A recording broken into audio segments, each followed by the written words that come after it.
श्रद्धास्पद आत्मवृंद तोताराम ढूंढियाल जिज्ञासु का सादर प्रणाम स्वीकारिएगा। बचपन से वर्तमान तक नामक पुस्तक के पृष्ठ संख्या 48 के अनुच्छेद चौथे से आगे कुछ कुछ ही बाँच रहा हूँ। दूसरे दिन प्रातः जीवन में प्रथम बार मोटर में बैठकर कोटद्वार हरिद्वार की ओर चल पड़े। उस समय की बसें ऊंचाई में ठिगनी प्रायः 27 सीटों वाली, अग्रभाग कुछ ट्रकों के मुँह की तरह तुम्बेनुमा तथा प्रथम द्वितीय आसनों युक्त विभाजित टिकटों की व्यवस्था वाली आड़े और तिरछी होती थी। आगे बैठने हेतु महंगे जिन्हें अपर और पीछे बैठने हेतु अपर की अपेक्षा सस्ते जिन्हें लोअर टिकट कहते थे। बस आगे चली तो पहाड़ों को पीछे भागते हुए देख देख उल्टियाँ कर कर बेहोश हो गया।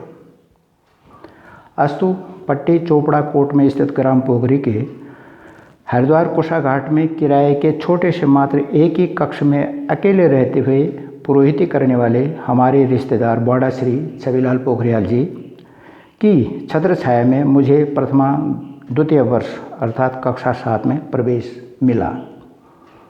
पिताश्री द्वारा मेरे हितार्थ प्रदत्त अनेक उपदेशों में एक यह भी था कि सुना है कुछ रिक्शे तांगे वाले बच्चों को बहला फुसला कर बेच देते हैं और उन्हें भट्टी के ऊपर उल्टा लटकाकर उनकी गलती चर्बी से राम तेल बनाते हैं, अतः इनसे बच के चलना।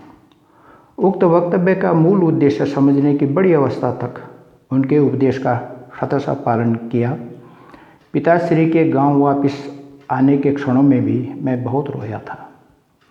समय ने ही सहने की शक्ति देने के साथ समाहित भी किया। श्रद्धास्पद बौड़ा श्री छविलाल पोखरियाल जी की अवस्था उस वक्त 70 के आसपास थी। गालें पिचकी हुई, दुबले पतले शरीरधारी, वे धोती कुर्ता और सिर में पगड़ी धारण करते थे। पुरोहिती में दूर टिहरीगढ़ वाल तक जाने और यातायात में रिक्शे तांगों के अभाव में पैदल यात्रा करने और वैसे भी वृद्धावस्था से शिथिल गति और छड़ी के सहारे चलने के कारण अनेक बार रात्रि में बहुत देर में आते। तब तक उनकी प्रतीक्षा में मैं पुस्तकें पढ़ता रहता था।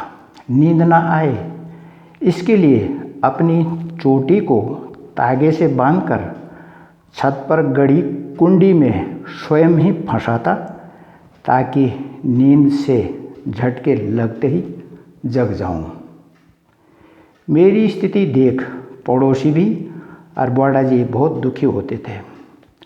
उस समय मिट्टी निर्मित अंगीठी में ही भोजन वे बनाते थे और मुझे भी खिलाते थे।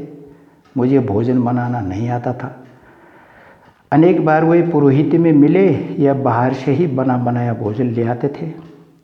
अदरक चीनी मिश्रित गाढ़े दूध की चरकट मीठी चाय उन्हें बहुत पसंद थी। खूब मात्रा में बनाते और बड़े ही चाव से बड़े कटोरे से सुड़क सुड़क पीते थे वो। उस समय वहाँ शौचालय नहीं बना था, अभी तो छत में टिन के बने खुले चौखटों में ही शौच करते थे।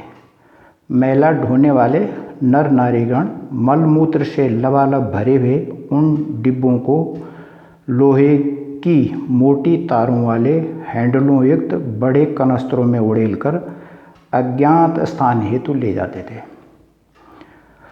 अस्तु कक्षा 6, 7, 8 को प्रथम खंड, द्वितीय खंड, तृतीय खंड कहते हैं। श्री ब्रह्मचारी रामकृष्ण संस्कृत महाविद्यालय हरिद्वार उस समय जिला सहारनपुर से सन 1965 में मेरे प्रथमा उत्तीर्णोपरांत बौड़ा श्री ने मेरा अकेलापन दूर करने के उद्देश्य से अन्य साथियों के साथ बिरला धर्मशाला में निःशुल्क ही रहने की व्यवस्था कर दी और भोजन के लिए भी निःशुल्क ही आनंद निकेतन में व्यवस्था करवाई।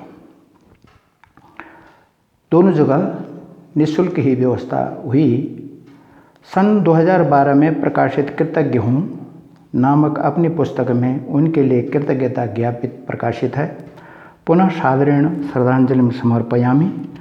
पूर्व मध्यमा प्रथम खंड पालीवाल ब्राह्मण आदर्श संस्कृत महाविद्यालय से, द्वितीय खंड भोलानंद सांगबे विद्यालय से उत्तीर्ण किया। वहाँ अपने देश के विभिन्न प्रदेशों के छात्रों के साथ ही नेपाल से आए छात्र भी थे। उक्त सदन में प्रातः तो भरपेट भोजन मिलता, किंतु संध्या काल में एक छोटी कटोरी भर के दाल के साथ 4 ही फुल्कियाँ मिलती थीं। अर्थात भूख को कब लाट जब छो, मिलो नीतर क्वाणी भी,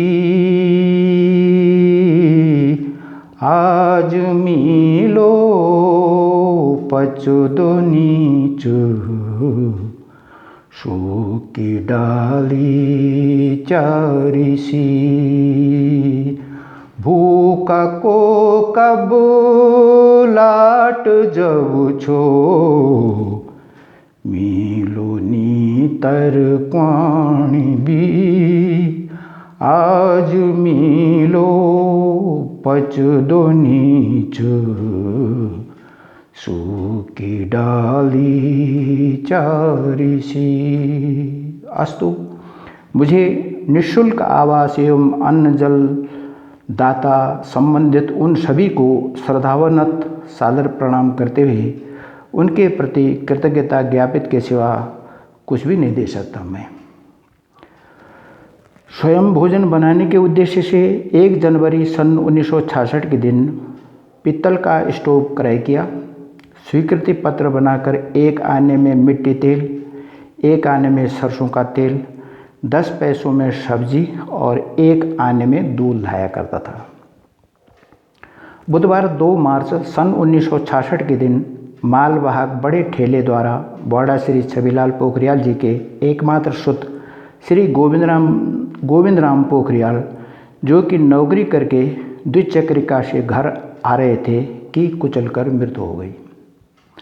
उक्त बौड़ा श्री ने ठेला चालक को कहा, मुकदमा जीतकर या उसके बदले रुपए लेकर भी मुझे बेटा नहीं मिलेगा, इसलिए जाने अनजाने में तुम्हारे द्वारा उसकी मृत्यु हुई, परिणाम भोगोगे। मैं तुम्हें भौतिक कानून से मुक्त करता हूँ, भौतिक कानूनों से मुक्त करता हूँ। इसी सत्र में श्री केशवानंद पुसौला ग्राम केमखोली पट्टी घोड़दौड़ से पत्रालय पांग जिला पौड़ी गढ़वाल गुरु भाई बना, जो कि ज्ञान में संपूर्ण विद्यालय में सर्वश्रेष्ठ किंतु परीक्षा की कला से अपरिचित होने से पूर्व मध्यमा प्रथम वर्ष में ही 2 बार असफल हुआ। परीक्षा में पूछे अनेक प्रश्नों में से वह 2 ही प्रश्नों के उत्तर इतना अधिक लिखता था कि तब तक परीक्षा की अवधि 3 घंटे बीत जाते। आज की ही भांति उस समय भी वह पुरोहिती करता था। वहाँ भी जो कुछ दक्षिणा और भोजन मिलता सब मेरे पास ऐसे सौंपता जैसे मैं उसका अधिष्ठाता होऊंगा। मैं भी उस पर ऐसा अधिकार जमाता जैसे कि वह मेरे अधीन भ्रष्ट कर्मचारी हो। उसको बीड़ी पीने की लत थी। जब उसे बीड़ी खरीदने की आवश्यकता होती तो मुझसे पैसे मांगता।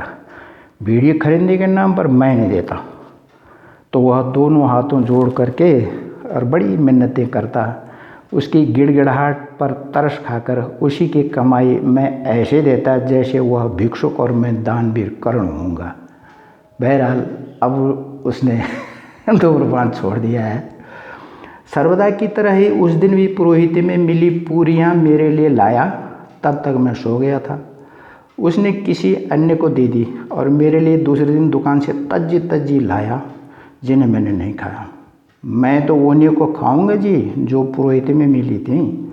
कहते कहते सारे दिन भर भूखा ही रुसाया रहा, जिद्द पकड़े रहा।